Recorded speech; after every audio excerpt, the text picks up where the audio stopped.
"The mudflats," Lizzie said. "I promised my granddaddy I'd dig up clams enough."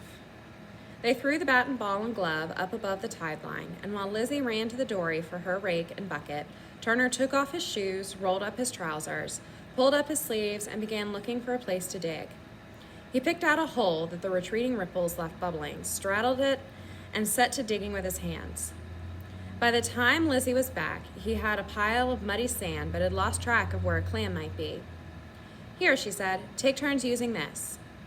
She set her rake mightily in the mud, pulled back a layer, put the rake in again, pulled back another peel, and then once more until the tine scraped against a shell and the clam lay like an ornery pearl, spitting at them.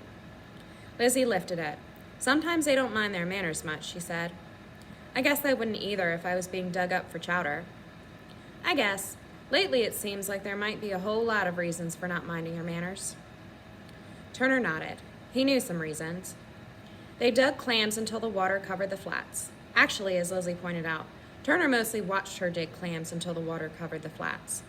He held the bucket, leaning away from it to avoid the spitting, and lugged it full back to the dory. Lizzie knelt and packed it with seaweed, sending little crabs scuttling from underneath each handful she dragged up. Turner was mindful of his toes. "You want to come over?" asked Lizzie. "To the island?" She put her hand on her hip. "I'll come over," said Turner, and together they waded out and climbed into the dory. It was floating freely now, and Lizzie, with easy hands, oared the boat around, and with a few strokes set its bow and Turner toward Malaga.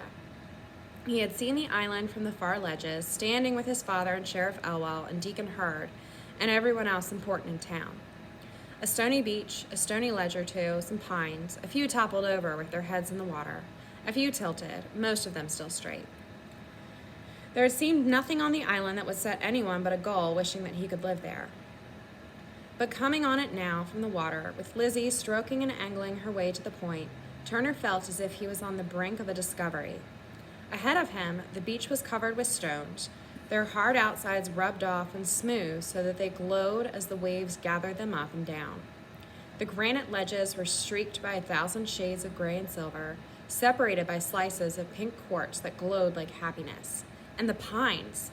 The pines threw their roots around the shore's boulders, grappling with the living rocks and wrestling them into position. And out of those rocks they thrust themselves into the air as if they might scratch the blue dome of heaven. And as they stretched back and forth trying to reach it, and as the sea stretched itself back and forth up the beach, Turner felt the world moving slowly and anciently beneath him, and he began to sway back and forth with the waves, with the trees, with the rolling globe itself.